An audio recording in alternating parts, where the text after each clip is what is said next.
أعوذ بالله من الشيطان الرجيم بسم الله الرحمن الرحيم الحمد لله الذي قصرت عن رؤيته أبصار الناظرين وعجزت عن نعته أوهام الواصفين الحمد لله رب العالمين الصلاة والسلام على أشرف الأنبياء والمرسلين خاتم النبيين أبي القاسم محمد اللهم صل على محمد وآل محمد وأهل بيته الطيبين الطاهرين المعصومين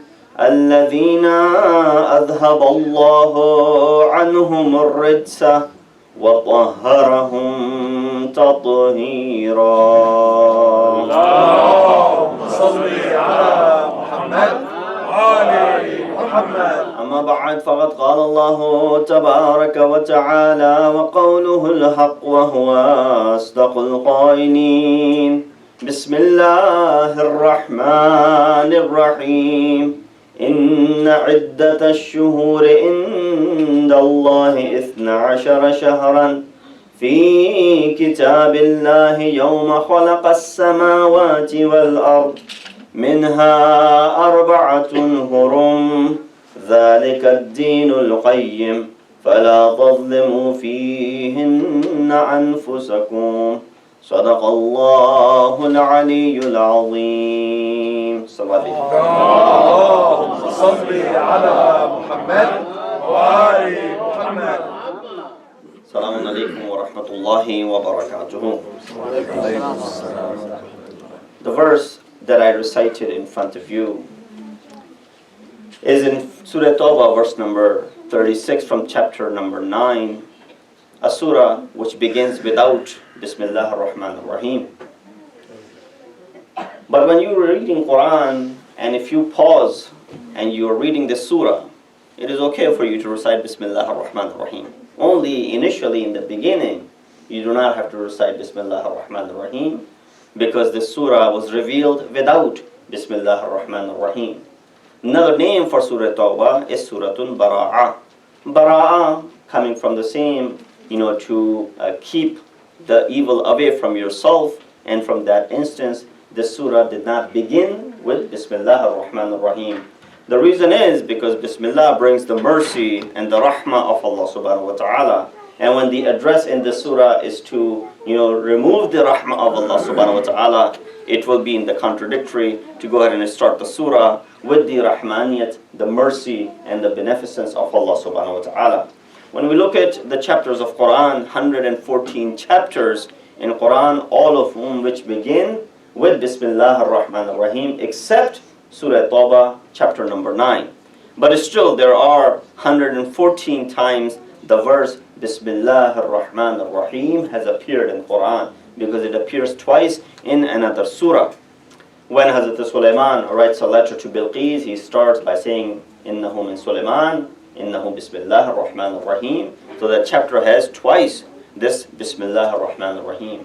There are many great benefits that are attached with this verse itself. We believe that every Bismillah is part of every surah that was revealed. Brothers in Ahl-Sunnah, they do not believe that Bismillah is part of any surah except Surah Fatiha. They believe, yes, Surah Fatiha containing of 7 verses, Bismillah is the first verse. Whereas our belief stands that all the Bismillahs that are in the beginning of every chapter are part of that chapter and should not be neglected. Therefore, if you wanted to recite one of these chapters in Quran and you did not recite Bismillah ar-Rahman ar-Rahim, that is, if you have recited a surah which is incomplete. And recitation of an incomplete surah, according to our Shariat, will not be fulfilling your duty as far as the salat is concerned. And therefore the salat will be batil, will be invalid. And therefore you must recite Bismillah ar-Rahman ar-Rahim before beginning any chapter of Quran. And that is holds true also when you start reciting. A lot of people do what? They recite Bismillah ar-Rahman ar-Rahim and they're thinking which surah should they begin. Now you should already decide before saying Bismillah which surah you're starting, so that that Bismillah belongs to that particular surah. These are some of the technicalities because the verse came about. I wanted to go in the details. The ayat from Surah Tawbah verse number 36 says, Inna in iddat ash-shuhur inda Allahi ithna ashara shahran. The number of months in the sight of Allah subhanahu wa ta'ala is 12. Yawma khalaqa as-samawati wal ard. From the day that He had created the skies, the heavens and the earth. From the day when Allah subhanahu wa ta'ala created the heavens and the earth, and that was before the creation of mankind, He had already stipulated and He had already designated 12 months. Ithna ashara shahran. This ayat indicates that from the day Allah khalaqa as-samawati wal ard, He did not say khalaqa al-insan. No, He said khalaqa as-samawati wal ard ithna ashara shahran. 12 months were stipulated, and therefore we know we have 12 months in the Islamic calendar, we have 12 months in the Gregorian calendar, and I think this is pretty much the case in all of the other calendars that exist. But then there's another thing which Islam adds on. It says arba'atun minhum hurum. Minhum arba'atun hurum. Out of these 12 months that we have, declared for you, 4 of them are muhim. There is respect for them, and there's ihtaram for them, and there's honor for them, and they're considered to be hurum. And the word is haram, and the plural of the word haram is hurum over here. So 4 of them are haram. Haram over here does not mean something which is in respect to halal, that it is haram. Haram over here is referring towards the concept of muhtaram. That means respected, right? Honorable, that which has integrity. Yes, all the months are the same in the sight of Allah, but there are specific months that He has declared to be, honorable. Why the honor of these months? First of all, what are these 4 months? These 4 months are as follows. 3 in a row and 1 is separate. The 10th month, the 11th month, the 11th month, the 12th month, and the 1st month, which are in a row. So you have the Qada, you have the Hijjah, and you have Muharramul Haram. The Qada al-Haram, the Hijjah al-Haram, Muharramul Haram, and then you have the month of Rajab. Rajab al-Muzaffar. That is also considered to be among the 4 months that are considered to be haram and muhtaram and respected and honorable in the sight of Allah subhanahu wa ta'ala. Yeah, when we talk about and have a discussion in regards to months, we cannot neglect the month of Ramadan. Month of Ramadan is referred to as the month of Allah subhanahu wa ta'ala. It's referred to as Shahrullah. Allah subhanahu wa ta'ala is not confined to any space or time, yet there's a place that He has associated to Himself, and there's a time that He has associated to Himself. Keep your focuses towards me. The 2 things that Allah subhanahu wa ta'ala has associated towards Himself, time and space. Yeah, we know that Allah subhanahu wa ta'ala is beyond the confinement of any time and space. He does not require time. He was there before time existed. Unfortunately, we have to use the word before, which indicates on time itself. But how are we going to go ahead and explain? He was there when there was nothing. There was no time. And He was there when there was nothing as far as the existence is concerned. So He's beyond time and space. He does not require time and space, because if you said, no, there must have been a place where God existed, you have limited Allah subhanahu wa ta'ala. You cannot limit. That is the view of the Shia scholars as far as Allah subhanahu wa ta'ala is concerned, and His Zat is concerned, His essence is concerned, His actions are concerned, and His worship is concerned. We will get to why I'm mentioning these 3 things. These are some of the things which will link to what we want to do and discuss tonight. But when I can close off this whole discussion of the months, Shahru Ramadan is the month which Allah subhanahu wa ta'ala associates as the time for Himself. He said it's Shahrullah. Allah does not need any time, yet He's associating a time by Himself. Shahrullah is Shahru Ramadan. He does not need a place, yet He indicates Baytullah is a place and the house of Allah subhanahu wa ta'ala. We know that Quran talks about it that أول بيت وضع للناس للذي ببكة المباركة, the first house which was made as a house of worship for mankind was in Makkatul Mukarramah. Bakka is another name for Makkatul Mukarramah, was in Bakkatul Mubarakah, and that is the house of Allah subhanahu wa ta'ala, known as Baytullah al-Haram. I'm sure many of you have gone and done the ziyarah and have performed the umrah and performed the hajj. And again, we keep making this dua. Those who haven't yet, may Allah subhanahu wa ta'ala give them strength and tawfiq to go ahead and perform this extraordinary ibadat that is due upon us once in our life, that I explained last night. I won't go into the details of it. So he associates a place with himself, and he associates a time to himself. Oh Allah, you're beyond time, you're beyond space, you're beyond all of these things. It does not make sense for you to go ahead and associate these things to you. The reason behind the association is that as soon as something is associated with Allah subhanahu wa ta'ala, it becomes of utmost respect. And therefore, when he associates a time to himself in the form of Shahr Ramadan, the month of Ramadan, it is of utmost respect. And that's why we see the doors of paradise are wide open, the doors of hell are closed, the shaitan is put into the shackles. All of these are the outcome of the mercy of Allah subhanahu wa ta'ala because of the month of Ramadan. Similarly, when you go to Baytullah, when you go do the ziyarah of Baytullah, when you visit it, that place is considered to be the house of Allah subhanahu wa ta'ala. Allah does not require any space. He does not sleep. لا تأخذه سنة ولا نوم. There's no nawm for Allah subhanahu wa ta'ala. There's no dozing off for Allah subhanahu wa ta'ala. There's no sleeping for Allah subhanahu wa ta'ala. So he does not require a place. But you want to know when Baytullah became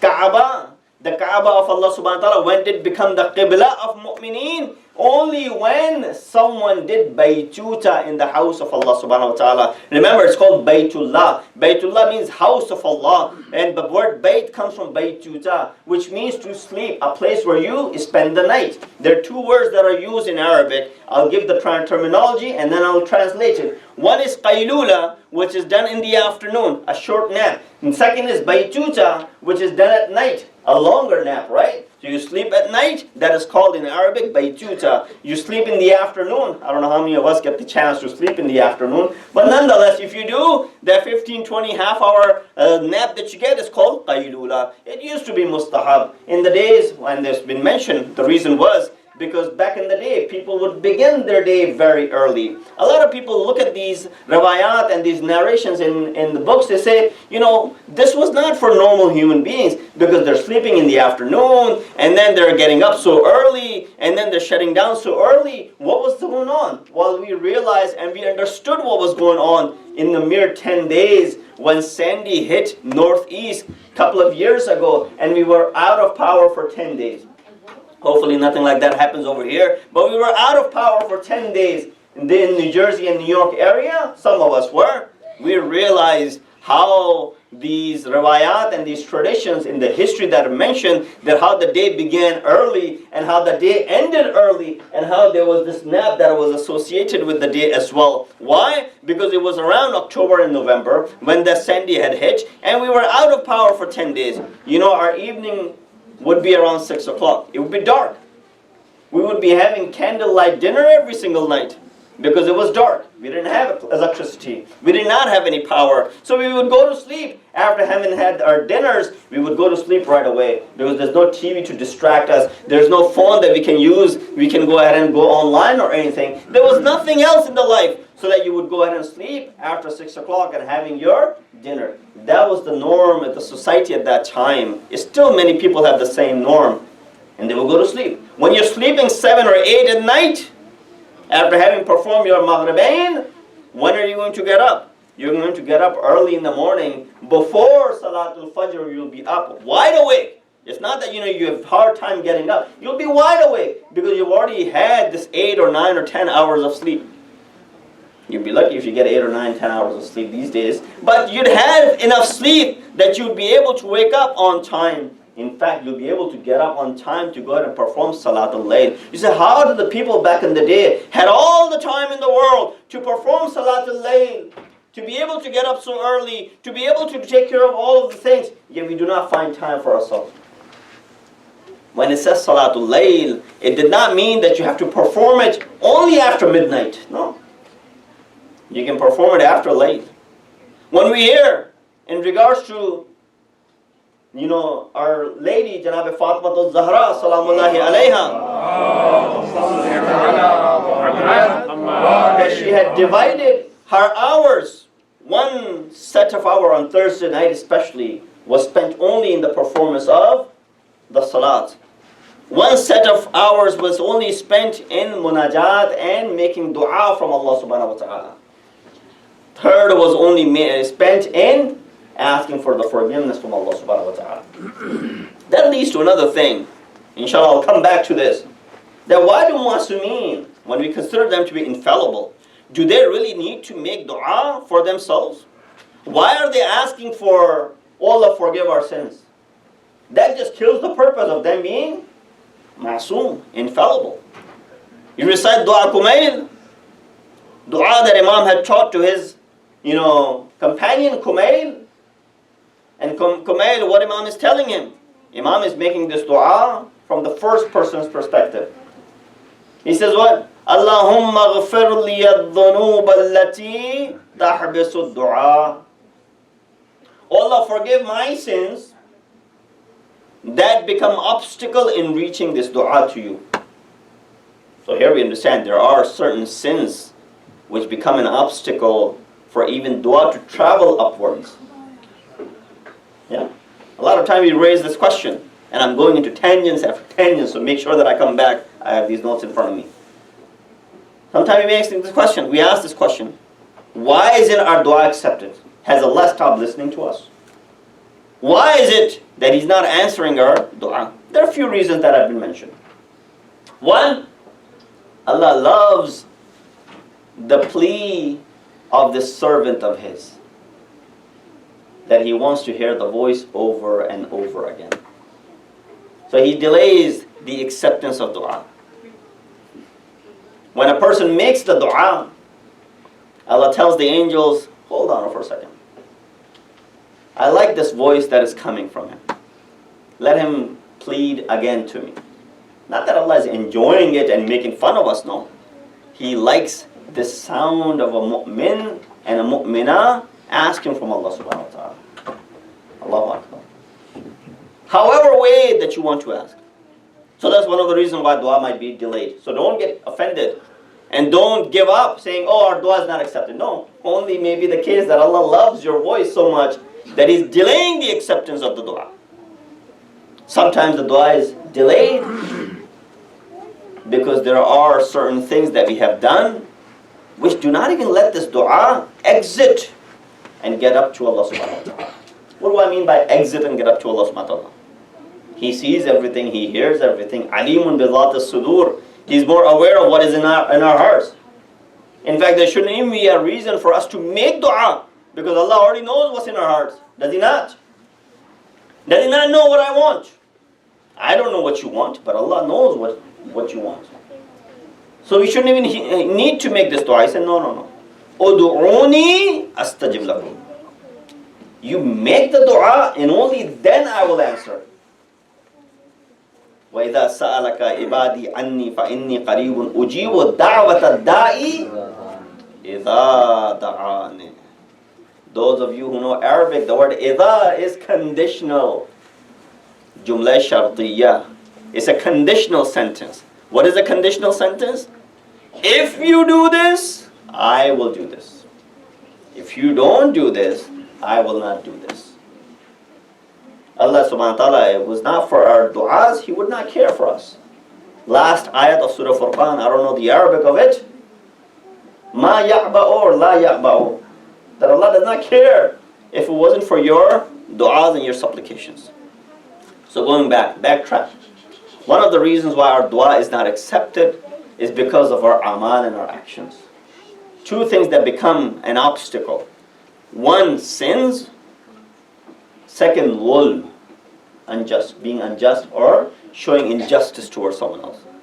And when we talk about the concept of being unjust, it's not just taking someone's life. It's not just killing someone that is zulm or unjust. or injustice. That is the concept that comes, right? When we say zulm, right away, zulm means, oh, someone must have killed someone. Someone must have hurt someone. No, zulm is, even other categories of zulm exist. Taking someone's spot, usurping someone's right, depriving someone of their right. These are all different categories of zulm that you and I commit on a daily basis. Someone comes and sits, you make him get up and you sit over there. Just an example. How dare you sit over there? That's my seat. Get up. That's zulm. That's injustice. Nobody should be doing this. I remember an event. Please send a loud salawat.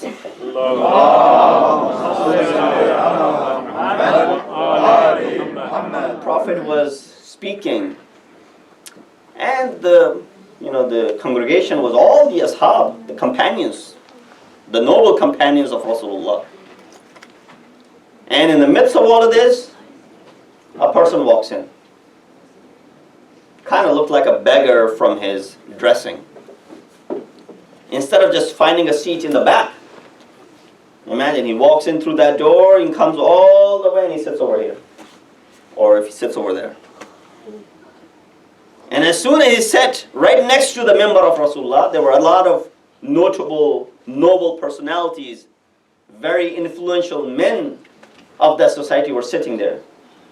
Right away, the person sitting next, when he came and sat down, the person sitting just sort of moved away and collected himself. Prophet saw that and addressed it at the spot. This is the morals of that prophet who's portrayed as, na'udhu billah, barbarian by this society. The media portrays him as a man who was barbaric, who did nothing but to go to war, and many other filthy things that are attached with him. We need to bring out the actual history of Rasulullah and then familiarize people with it. The man came, sat in front. Nobody can stop anyone from coming and sitting in the gathering of Rasulullah. Anything like that happen today? Any great personality, could something like this happen? Even today, if you go to the Maraji of our time, who are the representatives of Imam, even in their gatherings, you can walk up easily. When there's a gathering which is for everyone, aside from the security purposes and whatnot, but there's no stopping that you can go sit next to. Same, Prophet saw that person. I'm just going to go through it quickly. Right away he said to them, why did you do what you did? That person realized his mistake. That he was trying to sort of get away from this beggar so that, obviously the clothes and all the... Bro, why did you do this? Right away he felt sorry. What would he do? His Prophet is addressing him. Right away he felt sorry. He can't say, well, that's not what I meant. Prophet knows what you meant. He said, I'm very sorry. In fact, I consider him to be my brother. And I'm willing to give 1/7 of my wealth or 1/2 of my wealth to this beggar. Right away there was, the cry of Allahu Akbar and Takbir and this and that in the crowd. When the dust settled, Prophet turned to this person. And a lot of people were congratulating him. Wow, a moment ago you were a beggar. Now you're a very rich man. Because half of that person's wealth will be able to serve you for the next 7 generations. That's how that person had in his possession. He said, I don't want anything from that person's wealth. People are you crazy? Are you greedy? Do you want more? What's wrong with you? You're getting something for free. Why would you deny this ni'mat which is coming towards you? He said, what's the guarantee that after receiving this wealth, I will not treat others the way this person treated me? It is the wealth of this person which made him treat me the way he treated me. What is the guarantee when I acquire that same wealth I will not treat others who are lower to me in status the same way. Therefore, I do not require this wealth. Prophet addressed it on the spot, telling that there's no difference between. There's no farq and there's no differentiation. Mankind has been created equally. Yes, if there's any differentiation, it's only as far as your piety and taqwa is concerned. There's no differentiation among who is what. From which family do they come from? Another misconception a lot of time that exists is in regards to the progeny of Rasulullah, the Sadat, those who are Sayyid. People say, well, there's respect for the Sadat and the Sayyid. Well, there is. But that should not be elevated to the extent where you go ahead and degrade someone else. Because inna akramakum indallahi atqakum. The most honorable in the sight of Allah subhanahu wa ta'ala is the one who is most pious. If someone is pious, then no other status should be lifted above that. Sallu ala Muhammad wa ali Muhammad.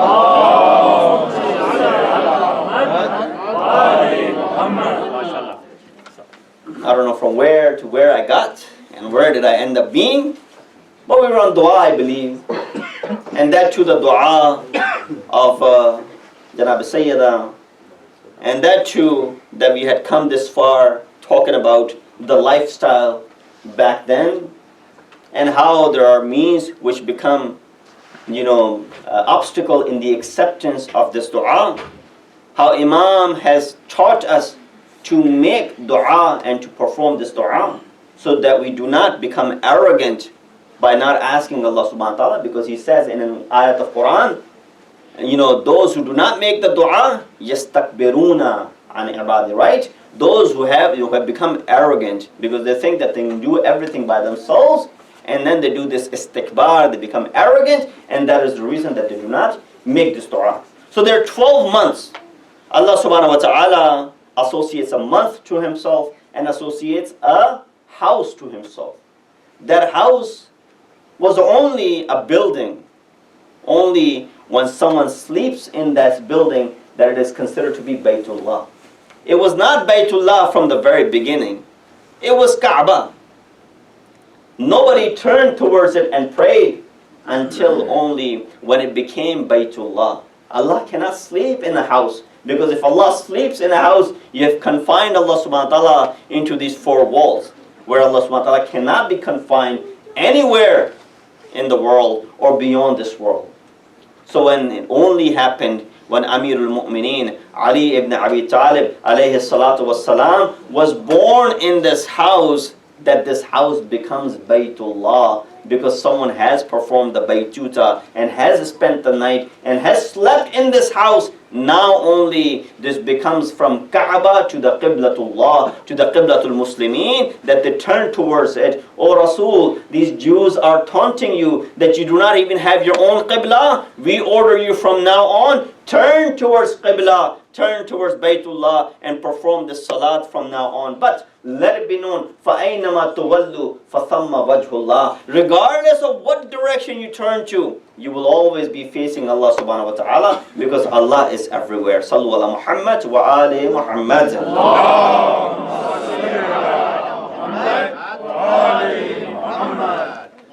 So inna iddat ash-shuhur inda Allahi ithna ashara shahran. There are 12 months. The word shahr, if you look at it ironically, or in fact it is right on, it's spot on, has appeared in Quran 12 times. So no surprise that there are 12 months that Allah subhanahu wa ta'ala considers from the time that He has created. There's also the mention of 12 naqib and the disciples of Bani Israel in Quran as well. And there's also a mention of 12 springs when Hazrat Musa ﷺ struck onto the rock. 12 springs came out of that rock. فَضْرِبْ بِعَصَاكَ الْحَجَرِ فَانْفَجَرَتْ مِنْهُمَا اثْنَةَ عَشَرَ عَيْنًا. That strike, and then 12 ayn will come out of it. So there's no coincidence that there are 12 months in the sight of Allah. There were 12 naqib of Bani Israel, and then there are 12 springs that are springing out. Someone might use this and say, well, that shows and proves that there's something in regards to the number 12 to Allah subhanahu wa ta'ala. And someone might go to the extent by proving and saying, and that is the reason we believe in the 12 imams. Surprising? No, that is the word, that is the number that Allah subhanahu wa ta'ala has used in Quran for many notable things, and therefore the word 12, as far as the 12, A'immatul Tahirin from the progeny of Rasulullah are concerned or mentioned. We do not need to prove anything in regards to Ma'asumi. In regards to our A'immah, do not use these proofs saying that 12 has happened here, so therefore 12 is referring to that. No. If we started doing that, then others will also, it'll open the door for others to start proving their false beliefs. Because there are people, a group of people who believe that there are 6 imams. They said, Allah subhanahu wa ta'ala says, I created earth sittati ayyam, right? That I created this earth in 6 days. They said, what Allah created in 6 days, we believe in 6 imams, and those 6 days are referring to our 6 imams. So right away you will have this contradiction. So we do not need any number to prove the imamat. And the 12 imams, as far as we have, that was already proven by Rasulullah on the day of Ghadir. When he announced the wilayat of Amirul Mu'mineen, he mentioned the name of imams that will come after him. And he said, the first one will be this, the second one will be this, the third one will be this. And then he mentioned all the way till the end. And the last one will be the one whose name is my name, whose laqab is my laqab. And he mentioned all of the attributes of the 12th Imam. Sallu ala Muhammad wa ali Muhammad.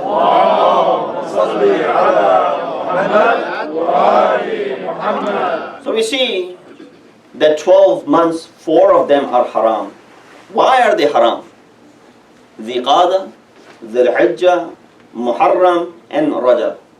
These are the 4 months which are considered to be months which are muhtaram, and extraordinary ihtaram and honor is given to them. From what respect? From the respect that there's no qital, there's no jihad, there's no war that should be done in these months. Yeah, we see today, Khadim al-Haramain wa Sharifain, they're waging wars regardless of the months which are haram. And they're waging war against fellow Muslims regardless of the month that we are going through. The reason that Allah subhanahu wa ta'ala made these 3 months to be muhtaram in a row, because these are the months of Hajj. People will travel for Hajj. And obviously back in Arabia there was a lot of robbing and looting of the caravans was done. So in this regards, people will refrain from looting any caravan which was traveling for Hajj. So the qada is included as haram. So don't go ahead and loot and rob anyone. That does not tell you that you can go ahead and rob someone in the month earlier, but it's just trying to stop people, as you and I are able to do something special in the month of Ramadan, which we are unable to do in the other months. You will have this responsibility as well, not to go ahead and touch anyone in these particular months, because people will be traveling for Hajj. And month of Muharram, because people will be coming back after having performed the Hajj, so that they are safe on their route back as well. And then month of Rajab, by itself, there has merits that are associated with it. When you hit someone, when you kill someone in these months, the indemnity is twice as much. The blood money is twice as much. And therefore killing someone or harming someone or doing any of these things will have consequences which are twice as much. And these are some of the laws that have been stipulated in our doctrine as far as these months are concerned. But we see the barbarism that is coming from this regime which is attacking these poor Muslims regardless of what month that they might be in. But do you say, is it okay for this regime to go ahead and defend itself? Well, yes. Because the ayat of Quran says what? It says in Surah Baqarah 194, Ash-Shahrul Haram Bish-Shahrul Haram Wal Hurumatu Qisas. Shahr Haram with Shahr Haram. And whenever there's Hurumat, there's Qisas, and there's redemption for that. So it's nothing wrong for you if someone comes knocking on your door, that you have the right to go ahead and defend yourself. Today, and rather tonight, I wanted to open up for the next 10 nights as to what we will be discussing. It was just the walking you into the subject that I required to go through this muqaddimah, this prelude. But inshallah from now on, we will be discussing under the verses of Surah Fajr. in regards to this martyrdom of Imam Hussein alayhi salatu wasalam, alongside with his companions, and not just looking at this martyrdom of Imam Hussein as we look at it every year, just to what happened, discussing, how it took place. Karbala is not so much in regards to how something happened in it. If I can just deliver this one message, I think I have done my duty as far as tonight is concerned. Don't look at Karbala from the aspect of how it happened. Look at Karbala also from the aspect of why it happened. When you're able to answer the why part of it, a lot of things will become black and white for you. There will not remain any gray area of doubt for you anywhere. Don't look at things from how, because how part of Karbala, how did it happen, how did they end up being there, none of those things will solve many things. That will only picture for you the gruesome brutality that was committed by Banu Umayyah. That's all. It will just paint a picture and draw a picture of how someone was killed. How brutally Imam's head was severed.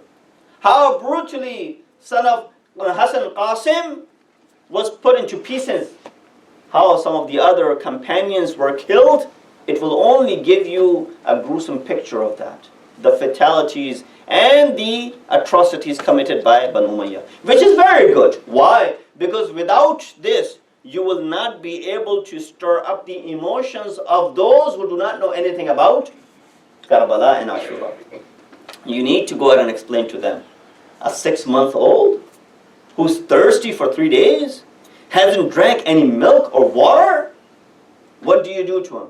When a father brings the 6-month-old in his arms, demanding water, what should be given to this 6-month-old? A 3-pronged arrow piercing through his body?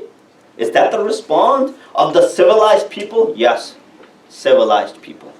This tells us that the grudge and the love of the world was to the extent that no civility remained in these people. That they were so blinded by the promises that were given to them that they did not hesitate in killing and severing the heads of the family of Rasulullah. It was very difficult, I think maybe few years ago, maybe 5 years ago or 10 years ago, for many of us to even realize, how is it possible, and a lot of people raise questions, how is it possible for someone to kill someone and then remove their head, behead him? I don't think anyone has any doubts anymore, does? With all the atrocities that are being committed by the Yazids of the time, the followers of the Yazids of the time, it is very easy for us to now understand how they were able to behead people back then. They're doing the same, committing the same crimes today. So look at Karbala from the perspective of why it happened. How part is important to explain to the newcomers, because they don't know what happened in Karbala. You and I have been hearing these things for many, many years. How this happened, how that happened, when this happened, when that happened, which is still good to remind ourselves. But focus more on the why part of it. Why some of these things happen. And when we're exploring the why part of Karbala, inshallah, in the series of majalis that we have for the next 9 or 10 nights, we will be covering up some of the lessons that we derive from the Karbala, from Ashura. Remember, this is an institution which teaches us many things. Let not this institution be empty. Do not go out of this institution empty-handed. Why do we do this dhikr? Why do we commemorate? Why do we remember? This is a question that I'm posing in front of you. Every single year, the children must be asking this question. Why do we do, those who've been attending these majalis for year in and year out? You and I, growing up, our parents forced us to go. Now it is, understood for us. There's no doubt. But the youngsters today, they would be asking this question. Why should I go? Why can I not stay home and play games? Why can I not stay home and watch, the games or the sports or whatever it is that I want to watch, or movies? I don't know if I mentioned it over here or not. A few years ago, a child came up to me during these ayyam, during these days, I was in Maryland, and he said to me, Maulana, why can't we play video games during the first 10 nights? A 10-year-old kid was asking this. Now, how do you explain this to a 10-year-old? I said, what did your father say? He said, because it's Muharram. Imam was killed. We cannot do anything happy and joyful and whatnot. That was the response that he got. Unfortunately, that response did not make him content. So he wanted to further research as to why. So he asked me, he said, Maulana, why can you explain this why part to a 10-year-old? I don't know what to say, but all of a sudden, this example came to my mind. I said, imagine. Now, you can't really go deep with this 10-year-old. I said, imagine. You've seen deaths. There's been deaths in your family. He said, yeah. Grandfather died a couple of years ago, so-and-so died. Then imagine if your father died today. Would you sit down and play games? He said, no way. I said, would you sit down and watch TV the next day? It was very difficult for him to even comprehend losing a father. I said, if you were to lose your father, would you sit down and play games all day long, or the next day, or the day after? He said, no way. That would be the last thing on my mind. A 10-year-old is saying this. I said, now multiply that by infinity, and that's what the respect we have for Imam Hussein. Even though he died 1400 years ago, it's still to this day, whenever his shahada comes by, it is as if we have lost someone dear to us. Someone who's closer than even our own parents. He understood to an extent. He said, now I know why I must refrain from this, why I must refrain from this. Because when they are sorrowful, when they're sorry, and when they're in the state of sadness, that means I must be also in the state of sadness. You remember what our 8th Imam said to one of his companions. His name was Ibn Shabib. He said, Ya Ibn Shabib, in kunta baqiyan ala shay'in fabki lil Hussein. If you wanted to cry for anything, then weep for Hussein. فَإِنَّهُ ذُبِحَ كَمَا يَذْبَهُ or يُذْبَهُ الْكَبْشِ. Because Imam Hussein was slaughtered the way, sheep and goat are slaughtered. And alongside with him, 18 of his family members were slaughtered. La yashabihuna. There's no one resembling them on the face of the earth. Oh Shabib, if you want to cry, cry for Hussein. Oh Shabib, if you want to be raised with Hussein, then be happy on the occasions when Hussein was happy. If you want to be raised and mahshur with Hussein, then be sorrowful and sad on the occasions that Hussein was sad. This is the whole philosophy behind it. Why do we celebrate? Why do we commemorate? The question still remains. I don't know if I still have time or I'm running out of my time, but I think I have a few more minutes. That why do we have this every single year? I'll leave that up to your beautiful minds to think about. Why every single year we repeat this dhikr, this remembrance. And sometimes it is a lot of repetition, a lot of redundance. When you go to school, this is an institution only religious. When you go to secular education, you don't repeat anything. If you repeat, that means you only failed it last year. That's why they're making you repeat it.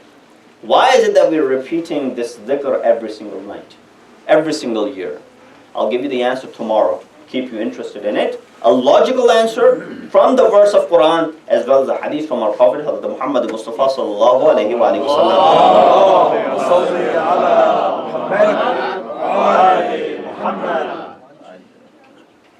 Scientific things may only require you to learn it once and you move on. You don't need to learn something scientific over and over. You went through school education, you learned it once, you don't need to repeat that. Because now you're putting into practice. But when it comes to moral education, ethical education, it has to be repeated over and over and over again. Something scientific, educational, you learn once, learn the laws of algebra or geometry or different formulas, you don't need to learn it again. You've learned it already. Now you put it into practice and that'll be it. But the moral sciences and the moral education, the ethical education must be repeated over and over. If I was to sit here every single day and repeat, looking at na haram is haram, doing this is haram, doing that is haram, it will not be redundant, it will not be repetitive, it will not be extravagance. You know why? Because this is all moral and ethical. The reason we need to repeat moral and ethical things is because there's someone who's pulling us on the other side of morality every single day. He does not get tired. He does not get fed up. He keeps on trying. He keeps on trying. You know where he's sitting? Who am I referring towards? Shaitan. You know where does Shaitan sit? On the doors of casinos? He sits outside the masjid. He doesn't need to go into the doors of casinos. The ones who are already in the casinos, he's already misled them. He does not need to mislead them further. But he needs to come over here so that he can mislead those who are coming to the door of Allah subhanahu wa ta'ala. To remove them from there. To take them far away from him. So he's sitting right outside. As soon as you walk out, forget about what this alim said. Forget about halal and haram. Forget about all those things. There's no such thing. That's what his job is. And he does not get tired, by the way. He does not get tired. He's so arrogant. Obviously he's not making any money out of it. He's so arrogant that even Prophet of Hazrat Isa tried to say to him, now look, I'll ask for your shafa'at from Allah subhanahu wa ta'ala. I'll intercede on your behalf. Come with me and I'll intercede. But you'll have to apologize to Allah subhanahu wa ta'ala. He said, Allah should apologize to me. These are the words of Shaitan, narrated by Hazrat Isa. He said, I don't need to apologize. God should apologize to me. Why? Because I have more followers, he does not. And the one who has more followers is more powerful. I have more followers in the world than God does. So I'm definitely doing what is right. I'm definitely more powerful than him. So I don't need to apologize. That's again arrogance upon arrogance. But we see that this Karbala, there are a lot of messages that are associated with it. From this we can draw the lessons of morality. From this we can draw the lessons of fiqh, our jurisprudence. From this we can draw the lessons of, history and the historical events that shaped up and the lessons of history. From this we can draw the mystical and philosophical lessons as well. These inshallah will be the definitely discussions that will be coming up in the days to come, leading up all the way to the day of Ashura. But tonight I wanted to very quickly go back and take you back into the history. When Imam ﷺ, we talked about last night, when he left Madinatul Munawwarah, the state in which Imam had left, he took the advice of his brother Muhammad Hanafiya to go towards Makkatul Mukarramah. Because Makkah is a place of security and immunity. Allah subhanahu wa ta'ala protects anyone who enters, because it's called haram of Allah subhanahu wa ta'ala. No bloodshed should be done in the haram of Allah subhanahu wa ta'ala. Forget about the bloodshed. No animal should be killed in the haram of Allah subhanahu wa ta'ala. You should not uproot any grass. You should not remove this. You should not do that. Cut down any trees. None of those things could be committed in that haram, let alone killing someone. So Imam enters Makkatul Mukarramah. A lot of people say Imam did not know what he was doing, na'udhu billah, and he went towards Karbala. You know what? Imam did his homework. Before going and only relying on the 18,000 signatures that Imam had received from the Kufans, and we'll go into why Imam went to Kufa and not somewhere else. The reason that Imam did not rely on those 18,000 signatories, Imam made sure that he sent someone who was close to Imam to find out what was happening over there. Stay with me for a few minutes. We will recite the Masaib of Muslim. Hazrat Muslim ibn Aqil is the cousin of Imam. Very close companion of Imam Hussein. And so close that Imam chooses him to be his ambassador when he sends him towards Kufa. He sends a letter with Muslim, stating his intentions. And when Muslim ibn Aqil arrives in Kufa, when he enters in Kufa, goes directly to the house of Mukhtar ibn Ubaydullah al-Thaqafi, makes that to be a place of contact, recites the letter of Imam to those who are coming to visit him. People will listen to the letter of Imam, words of Imam, and they will start crying. Imagine you write your letter to Imam of your time, as we all do on 15th of Shaban, we write this arida, right? We send this letter and drop this letter to Imam of our time. Imagine if the reply comes back to you. You wrote, "Oh Imam, I want to meet you." A reply comes in your mail, "We are ready to meet you." How would you feel? Are we ready to meet our Imam? Have we written a letter showing our interest to meet our Imam? Or all we write is, "Imam, can I have this? Imam, can I have this? Imam, can I have this?" That's it. Imam, when Muslim would recite the letter of Imam Hussein, people will weep and they will cry because they were listening to the very words of Imam of their time. Muslim ibn Aqil sees this anticipation. He writes to Imam Hussein saying, "Do not waste any minute, come towards Kufa right away.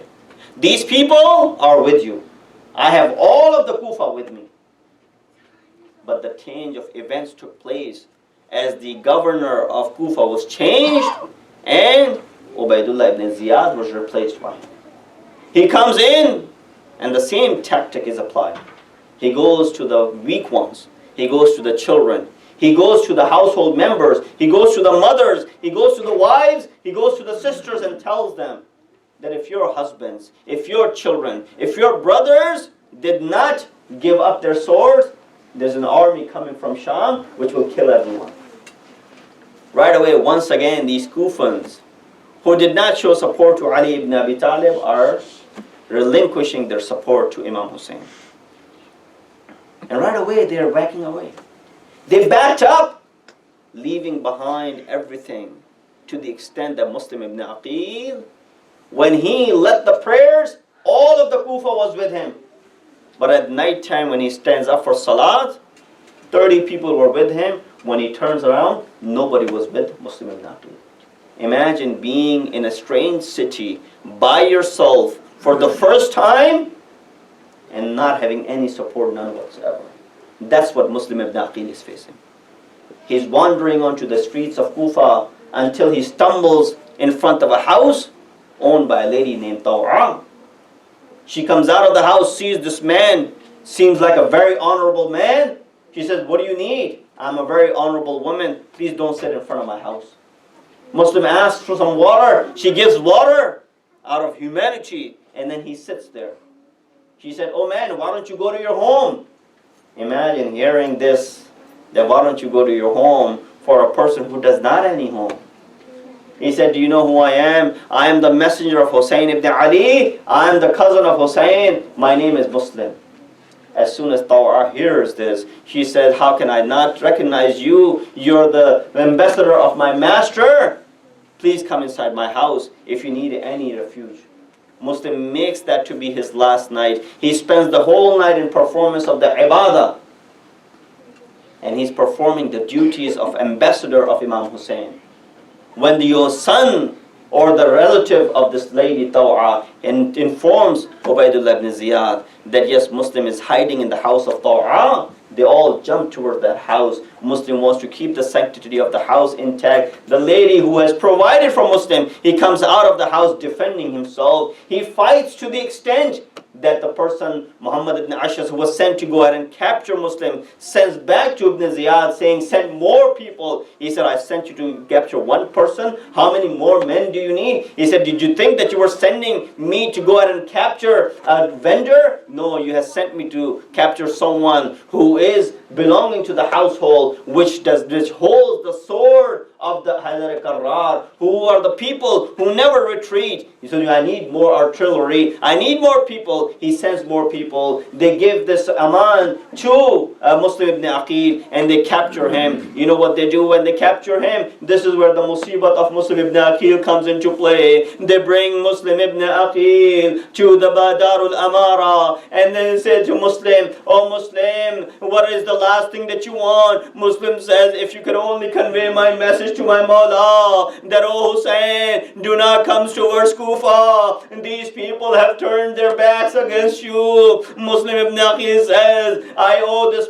much to so and so. Sell my shield and my sword and pay off my debts. And then Muslim ibn Aqil was hung from the top of the door and his head was severed and then his body was paraded into the streets of Kufa. As soon as this news reaches Imam Hussein, he goes into the tents, he goes inside and he calls upon the daughter of Muslim. When the daughter of Muslim comes, Imam holds her close to himself. He puts his hand onto the head of the daughter of Muslim.